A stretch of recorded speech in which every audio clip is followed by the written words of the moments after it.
Bismillahirrahmanirrahim. Assalamualaikum warahmatullahi wabarakatuh. Alhamdulillahirrahmanirrahim. Assalatu wassalamu ala asrafil anbiya'i wal mursalin wa ala alihi wa sahbihi rasulillahi ajma'in. Amma ba'du. Rabbi shrah li sadri wa yassir li amri wa hlul 'uqdatam min lisani yafqahu qawli. Pertama-tama marilah kita ucapkan puji syukur kita kepada kehadiran Allah Subhanahu wa taala yang mana pada pagi hari ini telah memberikan rahmat serta hidayahnya sehingga kita dapat berkumpul di ruangan kantor kita ini dalam acara sosialisasi rencana tindak lanjut melawat serta salam. Lalu kita haturkan pada mengingat kepada Nabi Nabiullah Muhammad Rasulullah SAW dengan ucapan Allahumma shalli ala sayyidina Muhammad wa ala ali sayyidina Muhammad. Yang saya hormati Ibu Kepala Sekolah, yang saya hormati Bapak Ibu Guru, untuk Guru UPT SDN 010 Sarigalung. Jadi berdirinya saya di sini, saya akan mensosialisasikan rencana tindak lanjut atau RTL, rancangan pembelajaran berbasis proyek dengan komunitas belajar sekolah atau KBS. Di sini rencana tindak lanjut saya itu mengambil tema permainan tradisional. Latar belakang saya mengambil tema ini, permainan tradisional merupakan bagian penting dari warisan budaya yang mencerminkan kekayaan dan keragaman budaya suatu daerah. Permainan ini tidak hanya berfungsi sebagai sarana hiburan, tetapi sebagai media pembelajaran bagi generasi muda tentang nilai-nilai sosial, kerjasama, sportivitas, kreativitas, serta memperkuat interaksi sosial dan rasa kebersamaan di antara peserta didik. Namun, di era modern ini, permainan tradisional semakin jarang dimainkan oleh peserta didik karena tergeser oleh permainan berbasis teknologi seperti video game dan permainan digital lainnya. Situasi ini menjadi perhatian karena kurangnya interaksi sosial dan aktivitas fisik dalam permainan modern bisa mempengaruhi emosional dan sosial peserta didik. Selain itu, permainan tradisional juga dapat membantu kesehatan fisik karena mengandung aktivitas fisik yang bermanfaat. Dengan demikian, mengenal kembali permainan tradisional di lingkungan sekolah adalah langkah yang penting untuk melestarikan budaya dan membangun karakter siswa. Dalam konteks ini, sekolah berperan sebagai tempat untuk mengembangkan pendidikan karakter dan melestarikan budaya bangsa melalui pengenalan permainan tradisional. Melalui kegiatan ini, siswa tidak hanya bermain, tetapi juga menghargai nilai-nilai budaya lokal, mengembangkan kemampuan sosial, dan meningkatkan fisik. Tujuan program permainan tradisional dengan metode pembelajaran berbasis proyek dalam komunitas belajar sekolah. Tujuan yang pertama adalah melestarikan budaya lokal. Tujuan yang kedua, mengembangkan kemampuan kolaborasi dan sosial. Tujuan ketiga, meningkatkan kreativitas dan inovasi. Tujuan yang keempat, mengoptimalkan kesehatan fisik. Tujuan yang kelima, mendorong pembelajaran kolaboratif berbasis proyek. Tujuan keenam, membangun karakter positif dan nilai-nilai sosial. Yang ketujuh, menciptakan lingkungan belajar yang menyenangkan. Capaian, langkah-langkah, dan hasil yang diharapkan untuk tiap tujuan. Capaian dulu kita. Capaian, pemahaman dan pelestarian budaya lokal. Yang kedua, peningkatan kemampuan sosial dan budaya kolaborasi. Yang ketiga, peningkatan keterampilan fisik dan kreativitas. Yang keempat, pembentukan karakter positif. Yang kelima, peningkatan antusias belajar. Langkah-langkah pelaksanaan. Yang pertama, kita harus melakukan perencanaan program seperti yang saya buat pada pagi ini. Yang kedua, pengenalan permainan tradisional. Sebelum kita melakukan permainan tersebut, kita harus mengenalkan apa sih itu permainan tradisional. Yang ketiga, pembelajaran berbasis proyek. Yang keempat, praktek bermain permainan tradisional. Yang kelima, referensi dan evaluasi. Yang keenam, laporan dan dokumentasi. Selanjutnya, hasil yang diharapkan. Yang pertama, meningkatnya kesadaran siswa akan budaya lokal. Yang kedua, terciptanya hubungan sosial yang lebih baik antar siswa. Yang ketiga, peningkatan kesehatan fisik. Dan keempat, pengembangan karakter dan nilai positif. Indikator dari capaian-capaian langkah yang tadi. Yang pertama, siswa memiliki pengetahuan mendalam mengenai jenis permainan tradisional, asal-usul permainan, serta nilai-nilai budaya yang terkandung dalam permainan tersebut. Yang kedua, siswa mampu berkomunikasi secara efektif, bekerja dalam tim, dan menunjukkan keterampilan sosial yang baik.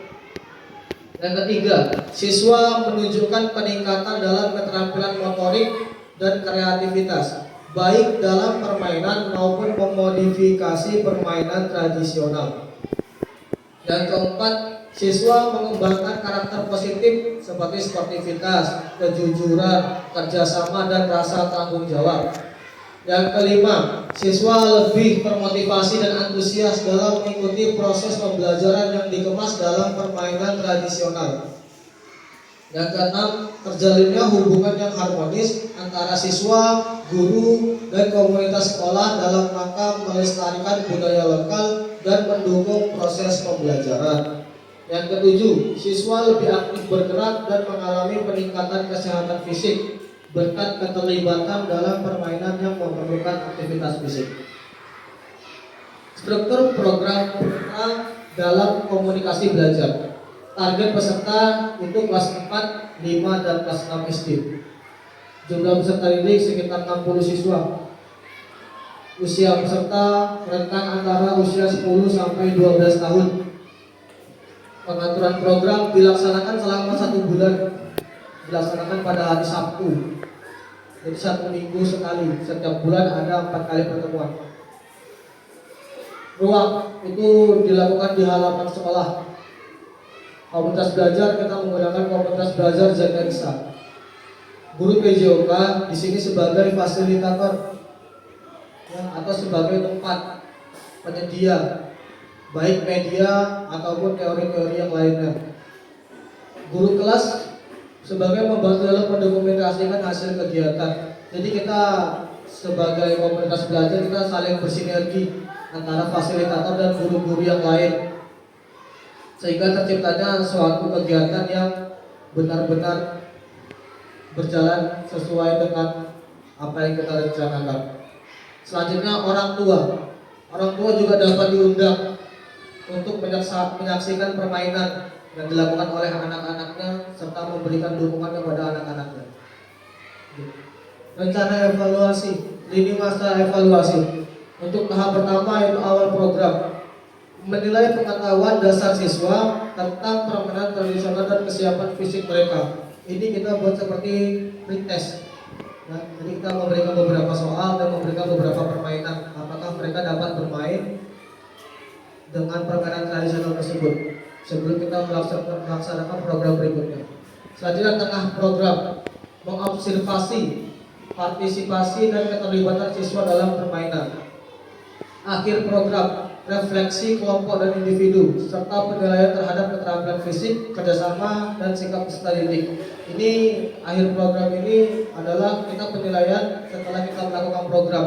Adakah tidak perubahan dari awal hingga akhir program? Meningkatkah atau menurunkah hasil kita tadi? Yang keempat, komunitas sekolah.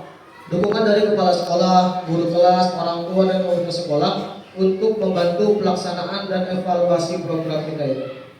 Lanjut. Kemungkinan tantangan. Di sini saya menyebutkan ada 3 kemungkinan tantangan yang akan terjadi ketika kita akan melaksanakan program ini. Yang pertama, kesulitan siswa dalam memahami aturan permainan tradisional. Tantangan yang kedua, siswa kurang tertarik pada permainan tradisional atau merasa permainan tradisional tersebut sulit.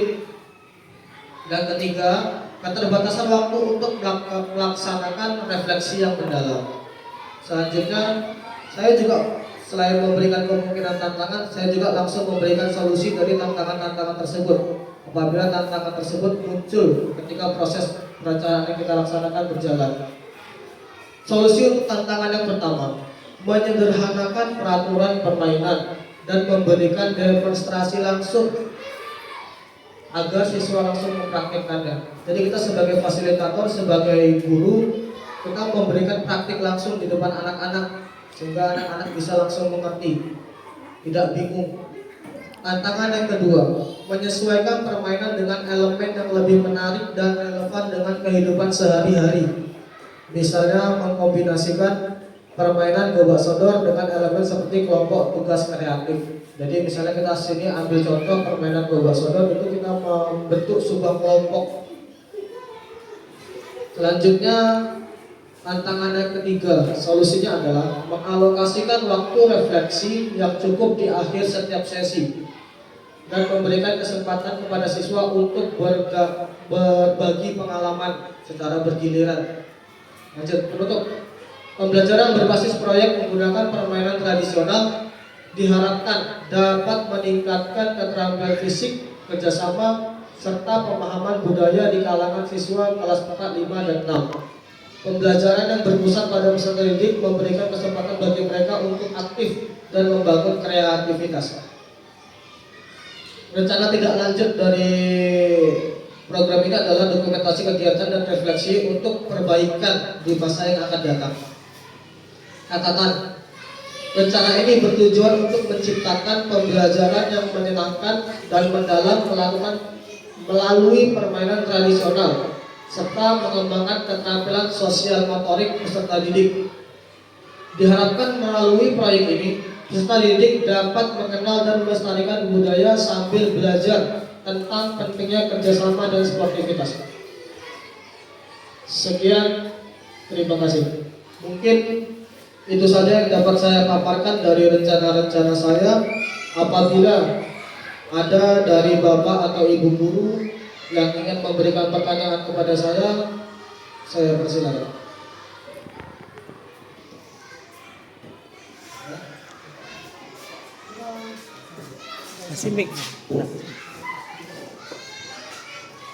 Saya ingin bertanya kepada Pak Anip tentang rencana Pak Anip ini. Tadi ya di programnya, di program kegiatannya ada awal program, tengah program, dan evaluasi program. Kapan rencananya awal programnya dilaksanakan? Karena berhubung kita sudah masuk di akhir semester, rencana tindak lanjut ini kemungkinan besar akan dilaksanakan ketika awal semester baru di semester kedua. Ya, jadi rencana ini saya sosialisasikan di akhir semester supaya di semester baru kita dapat melaksanakan program tersebut. Ya, terima kasih Pak Anip. Terima kasih. Ada lagi yang bertanya? Pertanyaan saya, sebelum nanti diprogramkan, jadi apa saja nanti yang Pak Hanif butuhkan? Tadi ada kolaborasi dengan wali kelas, kolaborasi dengan orang tua, tapi kolaborasi dengan kepala sekolah. Jadi bagaimana nanti Pak Hanif itu biar kolaborasi ini terwujud dan apa program Pak Hanif itu berjalan ke depannya. Nah, itu yang saya masukkan atau pertanyaan dan saya. Terima kasih. Oke, terima kasih Bu Kepala Sekolah. Izin menjawab Bu. Jadi bagaimana kita menciptakan kolaborasi sehingga rencana ini supaya terwujud? Yang pertama, sesuai dengan tahap awal tadi, tahap awal program, kita mensosialisasikan dulu apa sih permainan tradisional itu, apa saja permainan tradisional itu. Kemudian kolaborasi yang akan saya lakukan dengan guru kelas adalah karena di dalam permainan tradisional ini bukan hanya keterampilan fisik yang dibutuhkan, karena keterampilan fisik itu berhubungan dengan olahraga, tetapi juga ada keterampilan sosial, budaya, itu sudah ada di dalam ranah guru kelas, terutama dalam pembelajaran IPAS dan SPDP. Kemudian untuk kolaborasi dengan orang tua, rencana akhir di sini itu adalah setelah kita melakukan tahapan-tahapan program, kita akan ada namanya membuat suatu acara, itu adalah gebiar budaya ya. Jadi gebiar budaya itu adalah kita menampilkan permainan-permainan tradisional yang setelah kita laksanakan programnya dengan sistem perlombaan, sehingga orang tua dapat mendukung anak-anak tersebut. Nah, sebelum tahapan-tahapan tersebut, di sini tadi sudah ada rencana anak menghasilkan proyek. Nah, jadi apa yang akan dilombakan anak tersebut adalah proyek yang telah dihasilkan mereka. Misalnya, egrang itu hasil buatan mereka sendiri. Kemudian ada congklak. Congklak itu hasil buatan modifikasi mereka sendiri. Jadi di sini permainan tradisional ini tidak hanya mereka bisa bermain, tapi mereka bisa membuat inovasi serta kreativitas dalam memodifikasi pembelajaran tersebut. Mungkin itu saja, Bu. Terima kasih. Ada lagi Bapak Ibu guru yang ingin bertanya? Bu, mungkin itu saja yang dapat saya sampaikan. Mudah-mudahan program ini bisa kita jalankan, bisa berjalan dengan baik. Kurang dan lebihnya saya memohon maaf. Saya akhiri. Assalamualaikum warahmatullahi wabarakatuh.